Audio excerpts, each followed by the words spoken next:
Bom, aula número 3, vamos falar de renascimento carolíngio.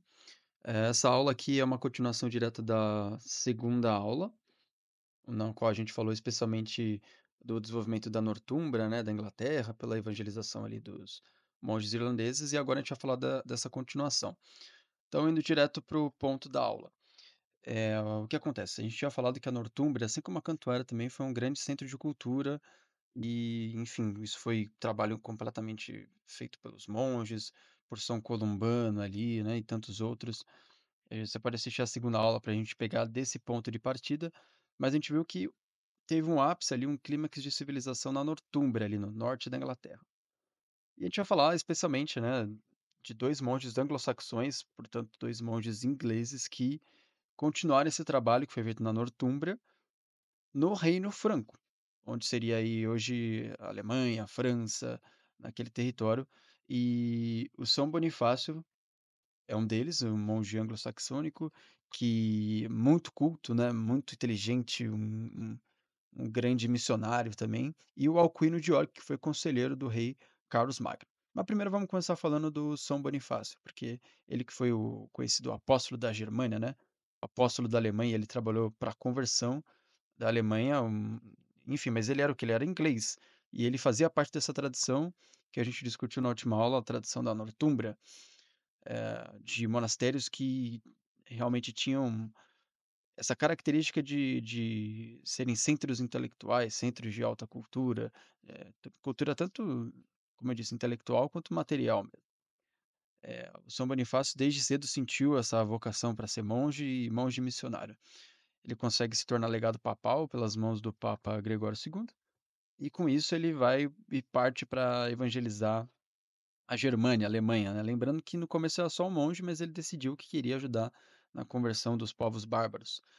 E como na época o Reino Franco ali que compreendia essa região era muito decadente, apesar de nominalmente cristão, ele percebeu: "Não, acho que tem que ser ali, acho que tem um chamado especial ali". E o Papa Gregório II apoiou inteiramente, deixando ele como legado papal. Posição que vai privilegiar muito ele, né. Mas antes de comentar especificamente a missão, de São Bonifácio, é importante a gente falar o contexto da época, como é que se encontrava o Reino Franco ali na época.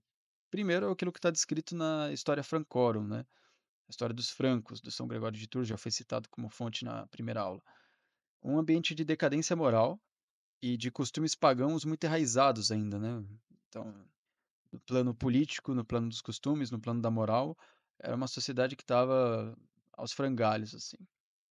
E o próprio Carlos Martel, que era não era o rei, mas era o prefeito do palácio, como era chamado, ou mordomo, né, que era praticamente quem governava a região, porque os reis, na época, não colocavam muito a mão na massa, vamos dizer, algo muito mais nominal do que um poder de fato, né. Então quem governava mesmo eram esses prefeitos do palácio. Na época, o Carlos Martel, que tinha contido as invasões muçulmanas, é um outro problema que estava acontecendo na época, né. Ali no norte da África, na porção mediterrânea da Europa, especialmente Península Ibérica, onde hoje seria Portugal e Espanha, invasões muçulmanas. Eh então estava ali na porta, e o próprio Carlos Martel na batalha de Poitiers, no ano de 732 depois de Cristo, ele que consegue conter essa expansão muçulmana, na Europa. Claro que a gente teve também a batalha de Covadonga, que foi um dos pontos de contenção também dessa invasão, mas aqui a batalha de Poitiers também marcou bastante essa interrupção do avanço árabe na Europa.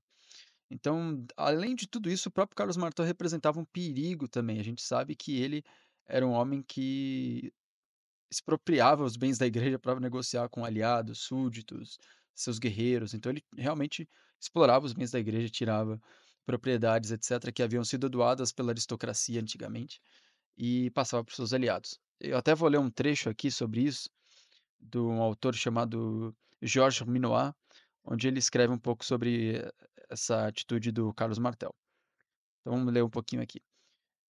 A colaboração entre o prefeito do palácio e a igreja tinha assim seus limites.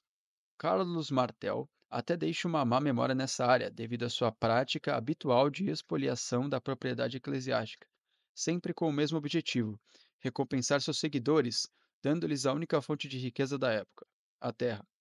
Como o patrimônio real está quase esgotado e não é o caso de tocar em seu próprio, Carlos distribui propriedades da igreja, das abadias e dos bispados.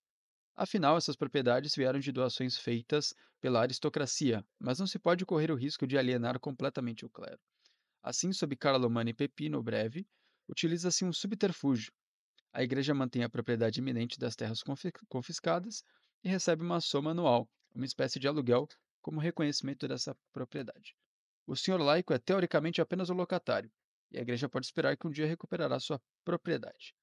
Esse sistema receberá logo o nome de precário. Então aqui é um breve relato desse biógrafo do Carlos Magno, Jorge Minoir, contando como era a relação do Carlos Martel com a igreja. Realmente ele pegava os bens ali, as propriedades, os bispados, tudo, para negociar. Então, além dessas invasões muçulmanas, além da crise nos costumes, na moral, você ainda tinha um problema que os governantes agiam de má fé com a igreja, né? Embora você veja aqui no próprio texto que depois isso vai ser remediado, conforme, a evangelização do Reino Franco vai acontecendo. Bom, o São Bonifácio, dentro desse contexto, ele vai trabalhar na conversão de alguns povos, sendo eles principalmente os frísios, os saxões e alguns povos do Hessen também. Então, parece inicialmente um trabalho pequeno, mas nós vamos ver que, por ele ter fundado vários mosteiros, mosteiros muito fortes, pautados na personalidade dele, né, era um homem realmente de muito fogo, assim, de um trabalho ardente. Fundou diversos mosteiros, dos quais o principal foi o mosteiro de Fulda, que ele fundou com a ajuda de um discípulo seu, no ano 744. E essas fundações dele se tornaram centros de alta cultura e também centros de organização missionária para evangelização. Todos esses mosteiros eram muito marcados por uma repetição do que tinha acontecido na Nortúmbria. Lembra que a gente falou na última aula que a Nortúmbria, a Cantuária tinham se tornado os mosteiros de uma exímia formação intelectual, centros educacionais de fazer inveja, assim? Isso continuou, até porque o São Bonifácio era inglês também, ele era anglo-saxão. Então, ele, por ser um monge anglo-saxão, repetiu aquilo que estava acontecendo na Inglaterra e todos esses mosteiros que foram fundados aqui, em especial o mosteiro de Fulda, no Reino Franco, eram mosteiros que eram sinônimos de centros de altíssima cultura, de altos estudos, de produção intelectual, material impressionantes. Esses projetos de mosteiro eram tão grandes, você chegou a ter, por exemplo, o projeto de São Gal, que era enorme, parecia uma cidade-templo. Isso significava que os mosteiros estavam começando a tomar o lugar da cidade moribunda, né, cidade que tinha morrido, aquela cultura urbana toda, e agora o centro da cultura medieval seria o mosteiro, que produzia a nova cultura e que ditava o ritmo da vida social. E toda a cultura carolíngia teve um caráter monástico impressionante. O próprio Carlos Magno, junto com seu filho Luís, o Piedoso, vão fazer reformas litúrgicas, vão inclusive uma das reformas vai criar, né, não criar, mas vai estabelecer o rito romano para toda a Europa ocidental, com características romanas e gálicas, né, uma reforma, uma revisão dos livros litúrgicos feitos pelo Alcuino de York, que a gente vai falar já já. Essa unificação espiritual e formal da Europa vai ser marcante para todo o desenvolvimento do Ocidente. O Carlos Magno é quem unifica, como eu disse, espiritualmente a Europa, mas também formalmente, por um só rito, pela reforma litúrgica que ele consegue fazer. Lembrando que, para isso, antes ele contou, claro, com a ajuda de São Bonifácio. São Bonifácio, como legado papal, conseguiu muita influência junto a Carlos Martel e ele tinha feito já vários concílios reunidos entre o ano 740 e 747, ajudando a reformar a Igreja Franca que estava decadente na época, mas o São Bonifácio foi um grande responsável, né, ele que era bispo, por mover esses concílios e conseguir estabilizar a Igreja Franca para esse posterior desenvolvimento com o Carlos Magno.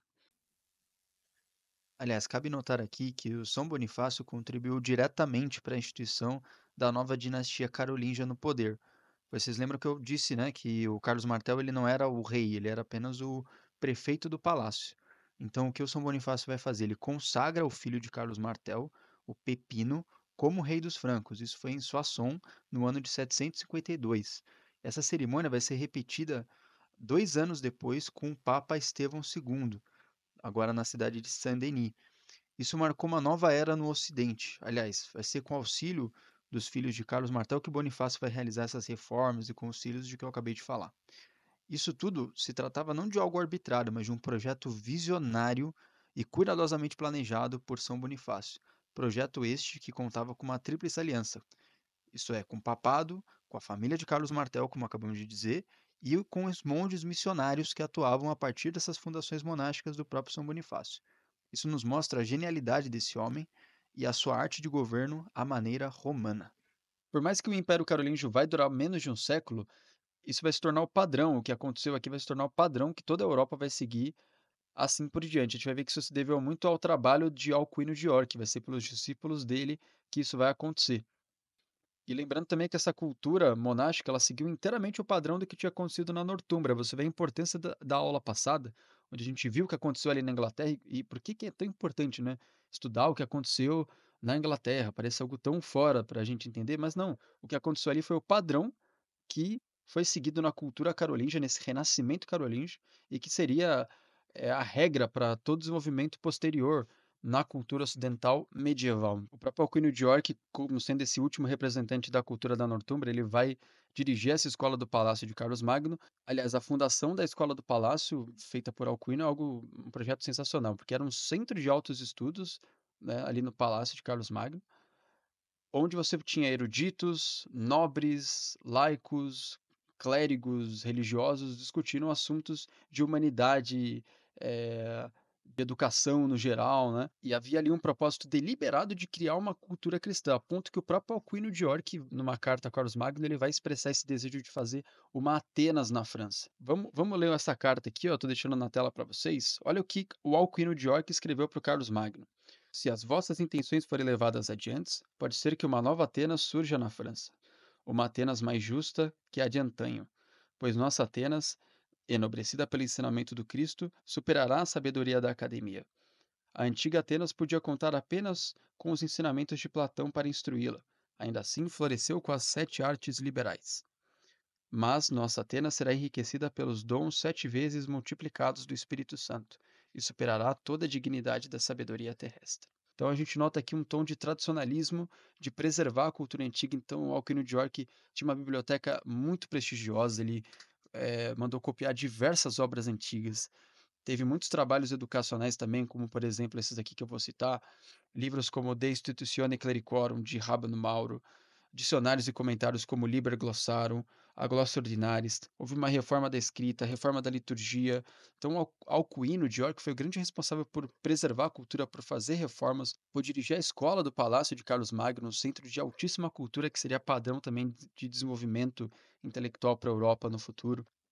A gente vê esse ideal desses homens, especialmente do Alcuino de York, de criar uma nova cultura cristã latina, né? E esse projeto seria levado adiante por outros homens. O Alcuino de York, ele passou os seus conhecimentos para frente, o modo de fazer a coisa toda para os seus discípulos, e os discípulos dele passaram esse conhecimento para frente também para os seus discípulos.